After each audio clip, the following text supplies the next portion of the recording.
ದಿನಾಂಕ 23/20/20 ಸದನಕ್ಕೆ ನಿಗದಿತ ಸಮಯದ ಹಾಜರಾದ ಸದಸ್ಯರುಗಳು Prabhu B Chavan, D Vedavyas Kamath, Sharan Salagar, C K. Ramamurthy, C N. Balakrishna, C. Puttaranga Shetty, T. Raghumurthy, Jagadish Shivagoudaganti, T D. Rajegowda, B P. Harish, G B. Jyothi Ganesh, Samruddhi Manjunath, Suresh C B., Basanagouda Patil Yatnal, Shrimati Shashikala Jolle, doctor Siddu Patil, Rajesh Naik, T S. Srivastav, Bheemanna T. Naik, S D. Revanna, D G. Shantegowda, Katak Donda, Vittal Dondya, K. Shadakshari.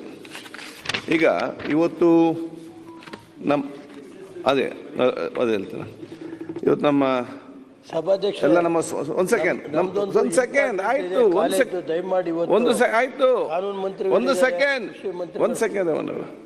ಇನ್ನು ನಮ್ಮೆಲ್ಲ ಸಹೋದರ ಸಹೋದರರಿಗೆ ಬಹುಶಃ ಅವರ 10ನೇ ಕ್ಲಾಸ್ನ SLC ಎಕ್ಸಾಮ್ ಬರೀತಾ ಇದ್ದಾರೆ.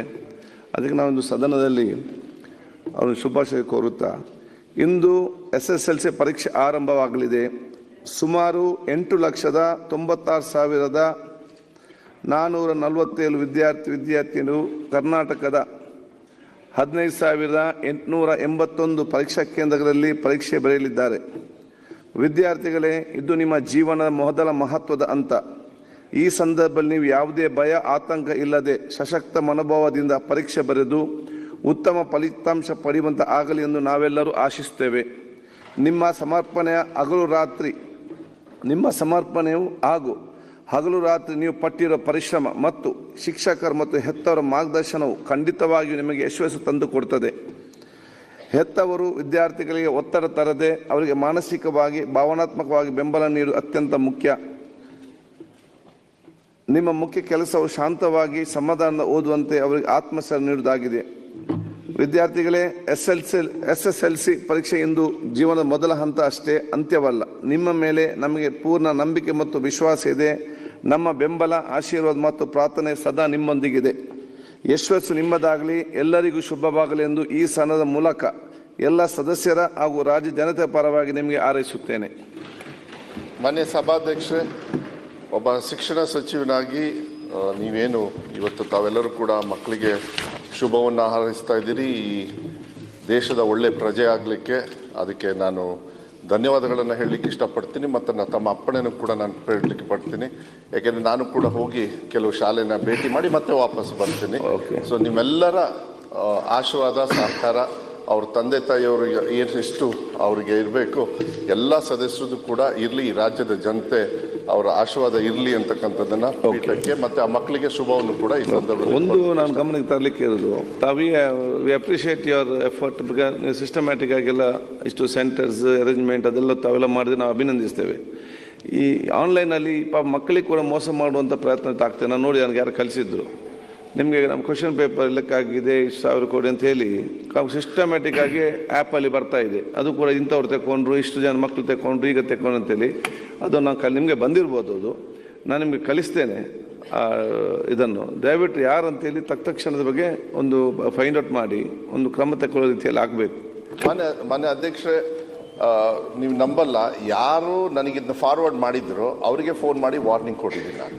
ಯಾಕೆಂದ್ರೆ ಹಿಂದೆ ಮುಂದೆ ನೋಡಕ್ ಹೋಗಲ್ಲ, ಯಾರು ಅಲ್ಲ. ಅದನ್ನ ನಮ್ಮ ಇಲಾಖೆಯಿಂದ ಏನ್ ಚೆಕ್ ಮಾಡಿಸ್ಬೇಕು ಅದನ್ನ ಚೆಕ್ ಮಾಡಿಸ್, ಒಂದು ನಿಮಿಷ, ಏನ್ ಚೆಕ್ ಮಾಡಿಸ್ಬೇಕು ನಾವು ಮಾಡಿಸ್ತಾ ಇದೀವಿ.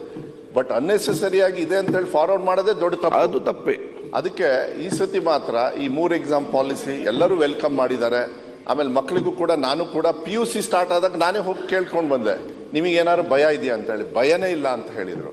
ಅದೇ ಇದ್ರೊಳಗೆ ಇವತ್ತು ಹೋಗ್ಲಿ ಈ ಸೋಷಿಯಲ್ ಮೀಡಿಯಾದಲ್ಲಿ ಏನೇನು ಹೊರದಾಡ್ತಕ್ಕಂಥದ್ದನ್ನು, ಯಾಕೆಂದರೆ ನಾವು ಯಾಕೆ ಜಾಸ್ತಿ ಚರ್ಚೆ ಮಾಡಲ್ಲ ಇದನ್ನು, ಮಾಧ್ಯಮದವರು ಕೂಡ ಕೇಳಿದಾಗ ಅಂದಾಗ, ಯಾಕೆಂದರೆ ನಾನೇ ಒಬ್ಬ ಸಚಿವನಾಗಿ ಮಾತಾಡಿಬಿಟ್ರೆ ಮಕ್ಕಳಿಗೆ ಆ ಮೆಸೇಜ್ ಹೋದಾಗ ಏನೋ ಒಂದು ಡಿಸ್ಟರ್ಬೆನ್ಸ್ ಆಗುತ್ತೆ. ಅದಕ್ಕೆ ಆದಷ್ಟು ನಾನು ಸ್ವಲ್ಪ ಅದನ್ನು ಹೆಚ್ಚು ಮಾಧ್ಯಮದಲ್ಲಿ ಚರ್ಚೆ ಮಾಡದೇ ಇರ್ತಕ್ಕ, ಅದರ ವಿಶ್ವಾಸ ಇಟ್ಕೊಳ್ಳಿ. ಒಳ್ಳೆ ರೀತಿಯಲ್ಲಿ ಏನು ನಾವು ಪರೀಕ್ಷೆಯನ್ನು ಮಾಡಬೇಕು ಅದಕ್ಕೆ ಸಂಪೂರ್ಣವಾಗಿರ್ತಕ್ಕಂಥ ಸಿದ್ಧತೆಯನ್ನು ಮಾಡ್ಕೊಂಡಿದ್ವಿ. ಫುಲ್ ಫ್ರೀಡಮ್ ಆಗಿ ಖುಷಿಯಾಗಿ ಮಕ್ಕಳು ಅದನ್ನು ಮಾಡಲಿ. ಬಟ್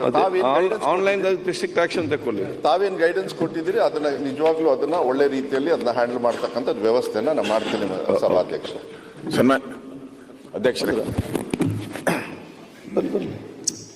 ಸನ್ಮಾನ್ಯ ಅಧ್ಯಕ್ಷರೇ, ಈ ವಿದ್ಯಾರ್ಥಿ ಜೀವನದಲ್ಲಿ SLC ಅನ್ನೋದು ಭಾಳ ಒಂದು ಪ್ರಮುಖ ಘಟಕ.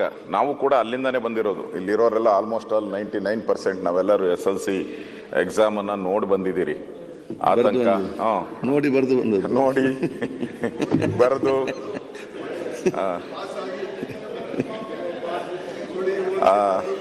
ಏನೇನು ಕಷ್ಟಗಳಿದೆಯೋ, ಯಾಕಂದರೆ ಅದೊಂದು ಘಟ್ಟ. ಅದು ಮಕ್ಕಳು ಭಾಳ ಟೆನ್ಷನ್ ಆಗ್ತಾರೆ. ನಾವು ನೋಡಿದ್ದೀರಿ, ಭಾಳ ಎಕ್ಸಾಮ್ ಆದಮೇಲೆ ರಿಸಲ್ಟ್ ಬಂದ ಮೇಲೆ ಏನೇನು ಅನಾಹುತಗಳಾಗಿದೆಯೋ ನಾವೆಲ್ಲ ನೋಡ್ತಾ ಇದ್ದೀವಿ. ನಾನು ತಮ್ಮ ಮುಖಾಂತರ ರಾಜ್ಯದ ಜನತೆಗೆ ಮಕ್ಕಳ ಮೇಲೆ ಒತ್ತಡಗಳನ್ನು ಹಾಕಬೇಡಿ.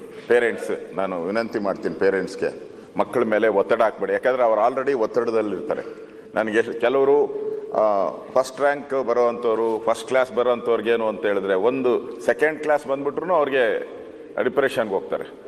ಕೆಲವರು ಆವ್ರೇಜಲ್ಲಿರ್ತಾರೆ, ಪಾಸ್ ಆದರೆ ಸಾಕು ಅಂತಾರೆ. ಅವ್ರಿಗೇನನ್ನ ಸ್ವಲ್ಪ ಹೆಚ್ಚು ಕಮ್ಮಿ ಆದರೂ ಕೂಡ ಅವರು ಆತಂಕಕ್ಕೆ ಒಳಗಾಗ್ತಾರೆ. ಆ ದೃಷ್ಟಿಯಿಂದ ಈಗಾಗಲೇ ಶಿಕ್ಷಣ ಸಚಿವರು ಹೇಳಿದ್ದಾರೆ, ಯಾವುದೇ ರೀತಿ ಈಗ ಎಲ್ಲ ಸೋಷಿಯಲ್ ಮೀಡಿಯಾದಲ್ಲಿ ಪೇಪರ್ ಲೀಕ್ ಆಗಿದೆ, ನಾವೆಲ್ಲ KPSC ಎಲ್ಲ ನೋಡಿ ಸದನದಲ್ಲೂ ಕೂಡ ಚರ್ಚೆ ಆಗಿದೆ. ಆ ಥರದ ಒಂದು ಮೆಸೇಜನ್ನು ಕೂಡ ಕೊಡಬೇಕು. ಪೊಲೀಸ್ ಮುಖಾಂತರ ಆಗಲಿ, ಯಾವುದೇ ಒಂದು ಮುಖಾಂತರ ಈ ಥರ ಸೋಷಿಯಲ್ ಮೀಡಿಯಾದಲ್ಲಿ ಬರೋದನ್ನು ಯಾರು ನಂಬೇಡಿ. ಎಕ್ಸಾಮನ್ನು ಟ್ರಾನ್ಸ್ಪರೆಂಟ್ ಆಗಿ ನಡೆಸುವಂಥ ತಯಾರಿಯನ್ನು ಸರ್ಕಾರ ಮಾಡಿದೆ.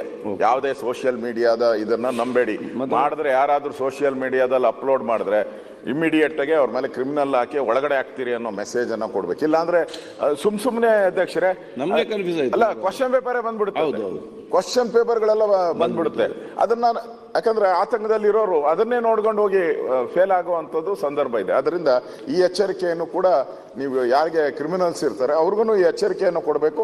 ಸರ್ಕಾರನೂ ಕೂಡ ಒಳ್ಳೆ ರೀತಿಯಾದಂಥ ಒಂದು ಎಕ್ಸಾಮನ್ನು ನಡೆಸುವಂಥದ್ದಕ್ಕೆ ತಯಾರಿಯನ್ನು ಮಾಡಬೇಕು ಅಂತೇಳಿ ನಾನು ಕೂಡ ತಮ್ಮ ಪ್ರಕಾಶ್ ರಾಥೋಡ್ ಸರ್, ಮಾನ್ಯ ಸಭಾಧ್ಯಕ್ಷರೇ, ಈ ಒಂದು ಶುಭ ದಿವಸ ಈ ರಾಜ್ಯದ ಎಲ್ಲ ವಿದ್ಯಾರ್ಥಿಗಳು SSLC ಎಕ್ಸಾಮ್ನ ಪರೀಕ್ಷೆಗೆ ಈಗಾಗಲೇ ಹಾಜರಾಗಿದ್ದಾರೆ.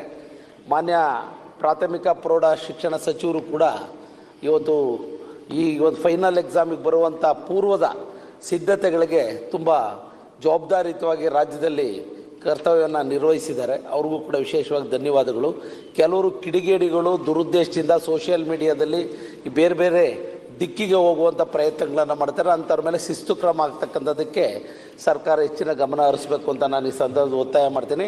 ಈ ಮೂಲಕ ಎಲ್ಲ SSLC ಎಕ್ಸಾಮ್ಗೆ ಹಾಜರಾಗಿರುವ ವಿದ್ಯಾರ್ಥಿಗಳಿಗೆ ಆತ್ಮಸ್ಥೈರ್ಯದಿಂದ ಆ ಒಂದು ಪರೀಕ್ಷೆಯನ್ನು ಬರೀಲಿ ಅಂತ